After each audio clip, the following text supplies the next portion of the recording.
During the Shao, Shang, and Zhou dynasties, and the productive agricultural economy supported the emergence of a complex society in China. High agricultural productivity continued under the Qin and Han dynasties, and it supported the craft industries such as iron metallurgy and silk textiles. During the Han, however, China experienced social and economic problems as land became concentrated in an elite class. Social tensions generated the temporary deposition of the Han state itself. Although Han rulers would eventually regain the throne, they presided over a much weakened realm. By the 3rd century AD, social and political problems had brought the Han to an end. The structure of Chinese society during the Qin and Han was similar to that of the Zhou.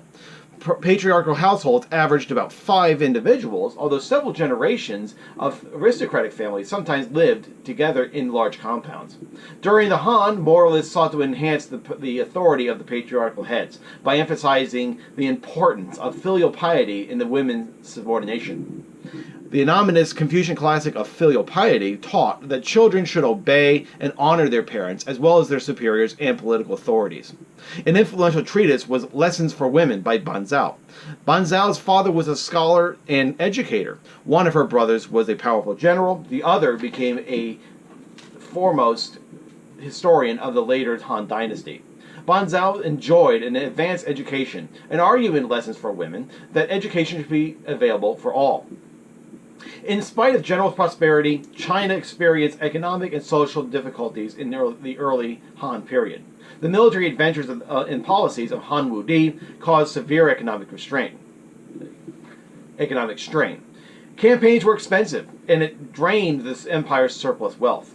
To finance these ventures, then, Han Wudi had to raise taxes and confiscate land and personal property from wealthy individuals. Those measures discouraged investment in manufacturing and trading enterprises, which further dampened the economy. The Han Dynasty was also weakened through a series of weak emperors. The quality of emperor declined as Han Wudi's successors neglected their duties and indulged in food, drink, and women. Distinctions between the rich and the poor hardened during the course of the Han Dynasty.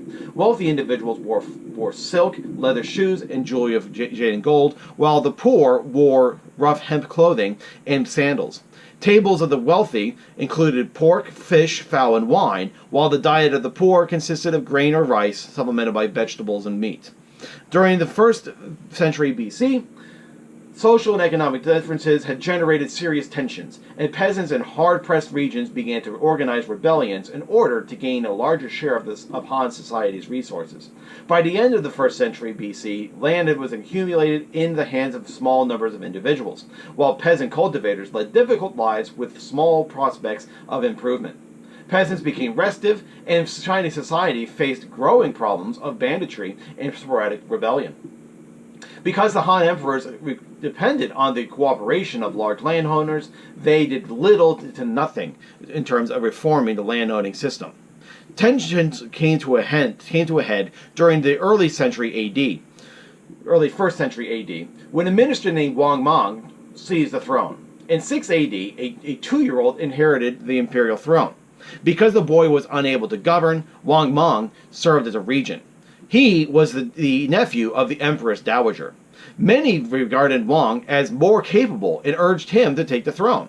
So in 9 AD, he announced that the mandate of heaven had passed to his family, and he introduced reforms. The most important concerned land property. He limited the amount of land a family could hold. This angered the scholar gentry. He ordered officials to break up large estates and redistribute them. The emperor even attempted to impose his policy without preparation and communication. Landlords resisted this policy, especially since they threatened their holdings, and peasants found it inconsistent and unsatisfactory. In 23 AD, landlords and peasants ended his dynasty and his life. Within 2 years of the death of Wang Mang, the Han Dynasty returns, but it's going to rule over a weakened realm. During the early years of this later Han Dynasty, emperors are going to rule in the style of Liu Bang and Han Wudi. They regained control of the administration and reorganized the bureaucracy. They maintained a Chinese presence within Central Asia and exercised control of the Silk Roads. Inventions were improved, populations continued to grow, and trade networks expanded. Yet despite these advancements, breakthroughs in government, art, and invention would not be realized until the Tang Dynasty. The later emperors did not address land distribution that brought down the early Han. The wealthy still lived in luxury while the peasants worked under difficult conditions. The Yellow Turban Uprising weakened the Han state during the 2nd and 3rd century AD. The later Han emperors were unable to prevent the development of factions at court that paralyzed the central government. Factions of imperial family members, bureaucrats, and eunuchs sought to increase their influence, protect their interests, and destroy rivals. The power of eunuchs grew as they became the palace administrators and advisors to the later Han emperors. These emperors used them as a check to the power of their wise families. These struggles also eventually ripped apart the Han court. On several occasions, relations between the factions became so strained that they had war against one another. In 189, a faction led by an imperial relative slaughtered 2,000 beardless men in an effort to destroy the power of the eunuch as a political force in the court. Early in the next century, the central government disintegrates, and for almost 4 centuries, China remains divided into several large regional kingdoms.